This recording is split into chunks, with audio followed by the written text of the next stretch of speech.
og sæl, við heilsum ykkur héðan að austan. Framundan fjölbreyttur þáttur, en við kynnum okkur starfsemi sköpunarmiðstöðvarinnar á Stöðvarfirði. Það hefur aldrei neitt verið á launum hérna, sko. Þetta svona ástríðuverkefni. Lítum við á líflegum íbúafundi á Egilsstöðum framtíð fjórðungsins. Á Austurlandi sé framtíð? Já, alveg tvímælalaust og hér mjög gott að vera. Og heimsækjum gistiheimilið Hvammsgerði á Vopnafirði, þar sem George Bush gisti einu sinni. Hérna inni gisti George Bush. Já. En við hefjum leikinn hér á Hótel Austur á Reyðarfirði á konu- og kósí-kvöldi Hárstofu Sigríðar.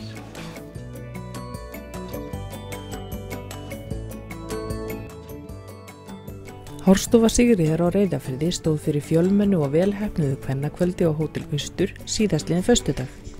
140 konur mættu til leiks þrátt fyrir að veðurguðirnir hafi svo sannarlega ekki verið hliðháttir.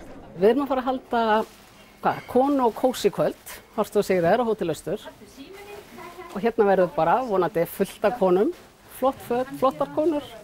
Það verður förðunarkennsla, það verður tónlistaratriði, hattrætti, vínkynningar og bara endalega skemmtilegt. Þetta nú ekki fyrsta skipti sem þú ert að standa kvöldi sem þessu? Nei, þetta 4. konukvöldi sem ég held og bara alltaf jafn gaman í rauninni. Svo ég tvisvar búin að halda kallakvöld. En þeir fá bara aftur kallakvöld eftir 10 ár. Fyrsta kvöldi var rosalegt fjör, mættu allir. Kvöld árið seinna, nei, þeir voru ekki tilbúnir. Þannig það á 10 ára fresti. Sigríður og hárgreiðslunemin hennar, Hekla María Fjallmann, fengu einvala lið með sér til þess að gera kvöldið sem skemmtilegast. Verslunin kjólar og konfekt með tískusýningu, söngsveitin Fjarðardætur steg á stokk.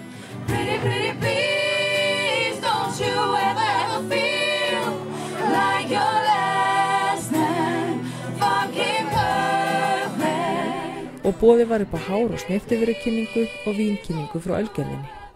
Hvað það sem að færið til að standa í þessu ár eftir ár? Sko, maður ég er alltaf hægt í hvers skipti sem ég er búin að þessu. En maður bara svo hæfilega klikkaður að maður fer alltaf út í þetta aftur. Þetta gaman. Og bara gaman alltaf að koma, en eins og segi, ég er alltaf að hætta. Hvernig finnst þér konur í samfélaginu taka þessu? Bara rosalega vel. Þetta svolítið orðið fastur liður. Ég held ég rukku svolítið ef ég myndi hætta. Ég heyri það að þeim finnst þetta ægilega mörst, sko. Að þetta bara okkar, þetta bara konukvöldi okkar.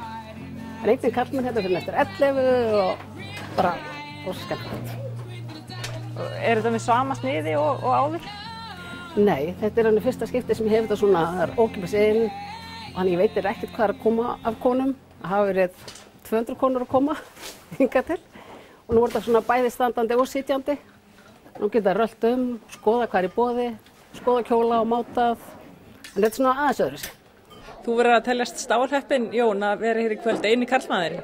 Jú, ég sennilega heppnasti karlmaður á Austurlandi í dag, eða í kvöld. Að fá að vera hérna 200 konur og vonandi nægja að skemmta þeim eitthvað. Ég ætla að vera með engadans hér inn á Konungsstofunni og ég vona að þær hafi gaman af því konurnar. Hvað finnst þér þetta framtak hjá Sigríði? Mér finnst þetta mjög skemmtilegt framtak og þetta búið að vera nokkur ár hérna. Ég hef reynda ekki komið að þessa skemmti hér sjálfur en ég hef verið þátttakandi í gegnum fyrirtæki sem ég rek. Með gjöfum og öðrum uppákomum og styrkjum. Þannig ég mjög hrifinn af þessu framtaki hennar. Sigríður byggir kvennakvöldin upp á skemmtilegan hátt og fær konur úr samfélaginu til þess að taka þátt, meðal annars með því að koma fram og sýna fatnað og nýjustu hárgreiðslustrauma og stefnu. Ásta, þú ert í öðrum búning en venjulega, þú ert skólastjóri Reyðarfirði en nú ertu módel. Já, fyrsta skipti á ævinni sem ég prófa það. Mjög skemmtilegt. Hvað finnst þér þetta framtak hjá henni Sigríði? Þetta náttúrulega bara frábært hjá henni og að standa í þessu, þetta 4. skipti eða eitthvað sem hún gerir þetta og þetta ótrúlega vinna sem það leggja á sig hún og Hekla María núna. Þannig þetta bara alveg frábært og fá allar þessar konur til að koma á svona leiðinda veðurkvöldi. Það bara frábært. Hefur þú komið áður, öll kvöldin kannski? Nei, ég hef einu sinni sleppt, en annars hef ég komið þegar þetta var í Félagslundi. Það var mjög skemmtilegt líka að vera bara áhorfandi. En módelstarfið dulinn draumur eða? Nei, það ekki dulinn draumur. Ég held ég sé allt og bölt á fótum til þess. Jæja, nú fyrir að líða að lokum kvöldsins, hvernig hefur tekist til? Þetta bara alveg frábærlega og lukkast rosalega vel. Stemningin æðisleg, mætingin rosalega góð að ég hef aldrei haldið svona konukvöld þar sem ég hef ekki haft forsölu, en þetta bara algjör snillt, búið að lukkast rosalega vel. Hvað heldur séu margir hérna í kvöld? Þessi séu svona kringum 140 konur, þannig að þetta bara rosalega flott. Það hafði áhyggjur að veðri myndi trufla, en þetta bara frábært og ég sé alveg að njóta þess að standa upp og fara að skoða fötin og það að fá förðun, en þetta bara alveg frábært. Þannig að þú verður áfram að áreiða? Já, ég held ég verður bara að halda áfram. Það ekki hægt að hætta núna. Because you know I'm all about that bass, no treble. I'm all about that bass, no treble. I'm all about that bass, no treble. I'm all about that bass. Yeah, it's pretty clear, I ain't no size 2, but I can shake it like I'm supposed to.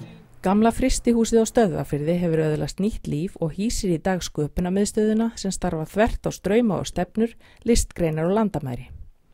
Húsið hafði staðið autt árabil og var orðið mjög illa farið þegar þau Rósa Valdingóir og Stenek Patak keyptu það. Ég rek sköpunarmiðstöðina ásamt Vincent Wood, manninum mínum, og Rósu Valdingóir. Og við erum sérst 3 sem höldum utanum starfsemina á þessum tíma, en síðan erum við náttúrulega alltaf með hóp af sjálfboðaliðum og nemum og svona, af því að 3 manneskjur halda ekkert utan svona batteri. En við erum sérst svona kjarnin sem erum allt árið um kring og svona hugsum húsið. Ef það þarf að gera eitthvað að redda ykkur, þá fer það ekki um okkur. Ef við förum í bara upphafið, alveg. Já. Hvernig kom þetta til? Já, það var það var 2005, þá lokaði vinnslan í húsinu, þá flutti vinnslan í burtu og húsið stóð autt frá 2005 sem hafði náttúrulega rosalegt impact fyrir svona lítinn bæ eins og Stöðvarfjörð og það voru 32 starfsmenn sem mistu vinnuna og síðan náttúrulega fullt af afleitum störfum. Það fór bara svolítið allt annan endan einhvern veginn. Bara mikill munur, á bænum fyrir og eftir það. Það var þá allavega fólk á götunni, á leiðinni í vinnuna og svona líf og allt í gangi, sko. En eftir þetta þá var þetta bara svona rosalega svefbar. Og síðan stendur húsið autt og náttúrulega tekur á sig veður og vinda og þá kom upp svona hugmynd að það átti bara hreinlega að breyta í landfyllingu. Sem var svolítið hræðilegt. Af því að það náttúrulega rosalega möguleikar í svona húsnæði. Eða bara tekið í eitthvað notkun. Þannig að þá var farið á stað það að stofna samvinnufélag og samvinnufélagið kaupir húsið og kaupir það á 101.000 krónur, ef mér minnir rétt. Þannig að það var eitthvað sem reiknaði út að hver fermetr kostar jafn mikið á hálfu banani. Hugmyndafræði miðstöðvarinnar að veita skapandi fólki vettvang til að vinna verkum sínum og draumur aðstandenda að lítil fyrirtæki geti þrifist innan veggja hennar. Búið að útbúa járnsmíða og trésmíðavegstæði, unnið að gerð keramikk og prentverkstæðis og eitt fullkomnasta hljóðver landsins nú í smíðum í húsnæðinu. Auk þessu nú boðið upp á svokallaða listamannadvöl þar sem listamenn geta verið á Stöðvarfirði og unnið að verkum sínum innan veggja sköpunarmiðstöðvarinnar í ákveðin tíma. Pælingin sem við erum með það að okkur langar í rauninni að sýna fram á það hvernig svona skapandi frumkvöðlastarfsemi getur endur reist að einhverju leyti samfélag og stuðlað að uppbyggingu og við erum í rauninni að reyna að gera þennan stað mögulega til búsetu með því að skapa störf sem eru jákvæð, skapandi, heilbrigð, góð störf og síðan erum við að gera staðinn áhugaverðan með að vera með menningarlífina og rekum tónleika. Það eru tónleikar í fyrra þá held ég að verið 8 tónleikar yfir árið þá svona kannski á 2 mánaða fresti og oft við sumarið. Það þétti, samfélagið svolítið. Það fór allir að skemmta sig saman sem úrslega næs. Og síðan erum við náttúrulega með erlenda listamenn sem koma og vinna myndlist og það líka áhugavert og gerir samfélagið litríkara og áhugaverðara. Þannig að þetta eru svona hluti af þessu markmið okkar að reyna að sýna fram á það hægt að bregða fleiri stólpum, litlum, mörgum stólpum undir svona lítið samfélagi. og reisa þannig við. Það sem við erum að gera er rauninni að búa til aðstöðu sem jafnast alveg á við, þú veist, bara mjög flotta listaháskóla. Og það er líka það sem okkur langar að bæði sko grunnskólarnir, menntaskólarnir og háskólarnir á svæðinu og í landinu geti komið hérna í skólabúðir og verið kannski í 2 vikur eða viku og þú veist, unnið ykkur svona öðruvísi og áhugaverð verkefni. Húsið er 2800 fermetrar og því ófá handtökin sem hafa verið unnin við endurbyggingu þess sem hafa kostað aðstandendur blóð, svita og tár. Þetta er svolítið sérstætt líka sko því að það hefur aldrei neitt verið á launum hérna sko. Þetta er svona ástríðuverkefni og ég segi stundum að þegar fólk kemur hérna einhvern veginn smá tíma að þá segi ég, hei, ég held að það komið með bakteríuna. Þú veist, þá sér það að fólk verður ástfangið af verkefninu og það er það sem þarf að gerast. Þú veist, húsið það var ekki vatnaði, það var ekki rafmagnaði, það voru brotnar rúður út allt fullt af, þú veist, fiskvinnslutækjum, það lag úr þakinu út allt. Húsið er sko búið að skítkalt í mörg ár. Skilurðu, það var ekki fyrir en bara núna í fyrra mitt ár sem við fengum sko hita inn í húsið, annars var maður bara alltaf í kraftgalla hérna. Allt sem er hérna inni er í rauninni endurnýtt. Gólfið hérna er, þú veist, endurnýtt.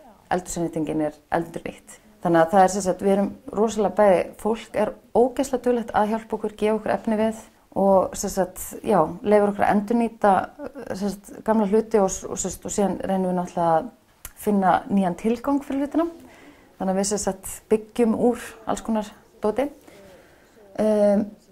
En síðan höfum við verið rosalega lánsöm fyrir svona ákveðin verkefni og þá hefur til dæmis eins og uppbyggingarsjóður Austurlands staðið við okkur.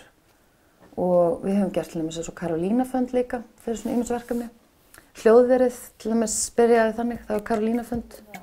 Og síðan hafa bara einstaklingar og fyrirtæki á svæðinu og bara í landinu er bara rosalega hjálpleg sko.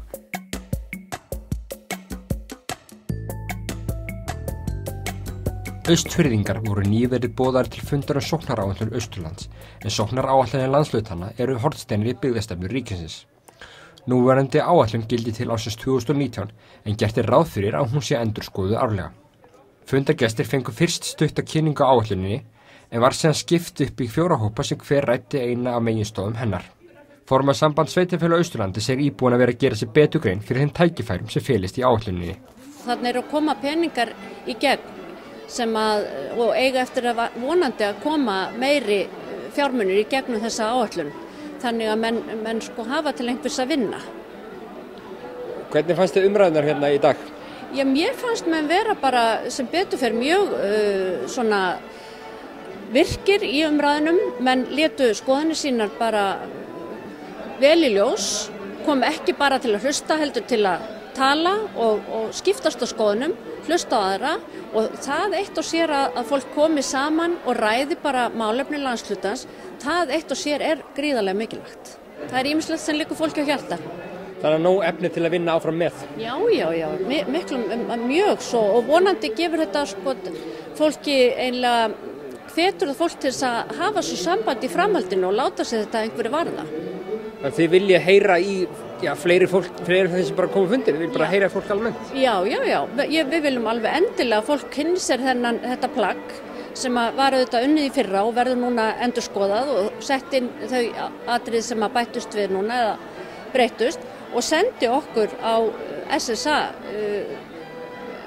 bara skilaboð eða hugleiðingar sínar þetta, framtíða möguleika landshlutans. Við tókum púlsinn á nokkrum fundargestum, en málefni eins og samgöngur, fjarskipti og menntamál voru þeim ofarlega í huga. Hvers vegna komst þú hingað í dag? Vegna þess að ég er nú reyndar að vinna fyrir sveitarfélagið og hef komið á fyrir fundi og var alveg ákveðin í því að fylgjast eftir og þetta er áhugaverð vinna. Heldur að sóknaráætlun skipti miklu máli fyrir landshlutar? Ég er að vona það. Reyndar er hún svolítið víðtæk, svona spurning hvort að það er ekki svona þess að minnka það niður, en ég held að hún skipti máli.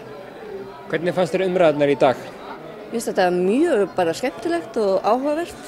Einhver sérstök atriði sem standa upp úr þínum hug eftir daginn?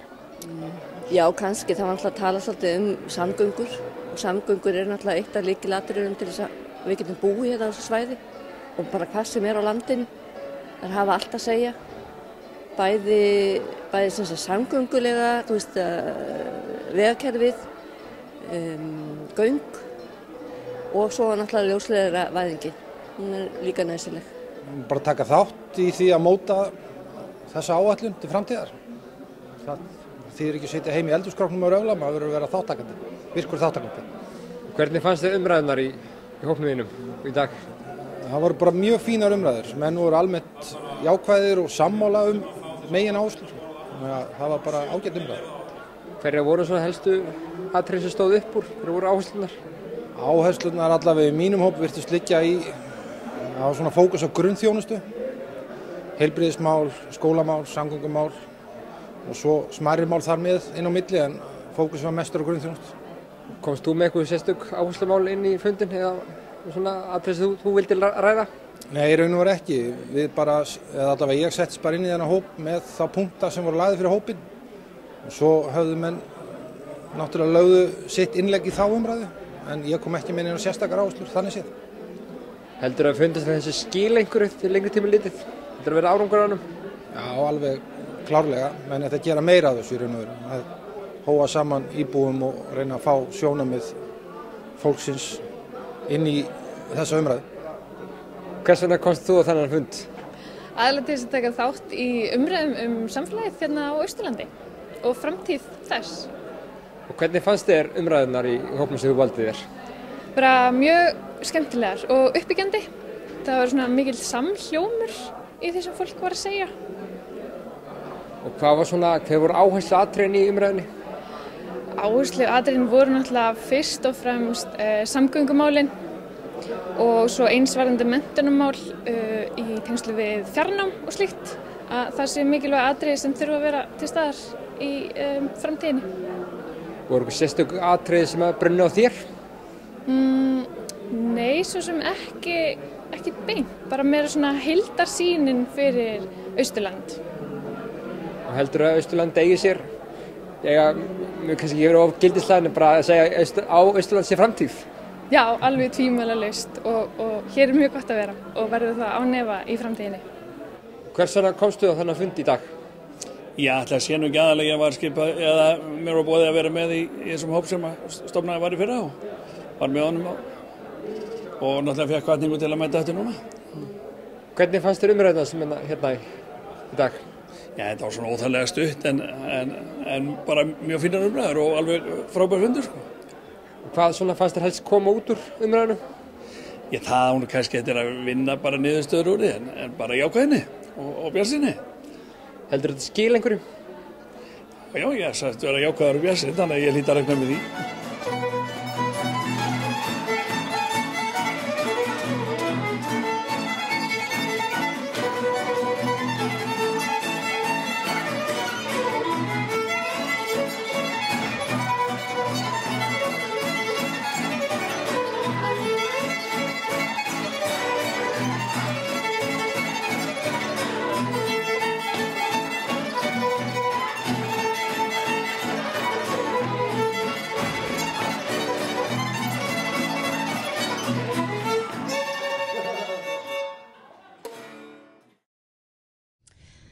Þegar keyrt frá þjóðvegi 85 frá Vopnafirði og norður í átt til Þórshafnar eða 8,5 km frá bænum blasir Hvammsgerði við frá veginum. Hvammsgerði sem áður var veiðihús við Selá sem hinn fallegasta veiði á landsins. Þar búa hjónin Steinunn Birna Aðalsteinsdóttir og Þórður Sigurður Björnsson ásamt börnum sínum og reka gistihús. Steinunn og Þórður koma bæði frá Vopnafirði en höfðu búið í Reykjavík 15 ára skeið þegar þau ákveðu að venda kvæði sín í kross og flytja aftur á heimaslóðir. En hvað kom til? Ég held að það hafa nú eiginlega bara verið fyrir að fyrsta að þetta kom á sölu. Þannig bara eiginlega maður sá eitthvað tækifæri í því að flytja í sveitina og svolítið svona sveitarómans yfir því. Maður minn alltaf vilja búið sveit og langaði að flytja aftur heim á Vopnafjörð og þarna sá ég tækifæri til þess að stofna rekstur og ég hjúkrunarfræðingur að mennt og það vantaði rauninni ekki hjúkrunarfræðing á þeim tíma hér þegar við erum að spá í þetta. Þannig við sáum hann rauninni tækifæri til þess að flytja heim og skapa okkur atvinnu og það var náttúrulega svona upphaflega hugmyndin að þessu. Fjölskyldan hefur búið í Hvammsgerði í 4 ár og bjóða nú upp á gistingu í 7 nýuppgerðum herbergjum og hafa gestir aðgangað eldhúsi, setustofu og borðstofu. En þetta hefur ekki alltaf verið gistihús.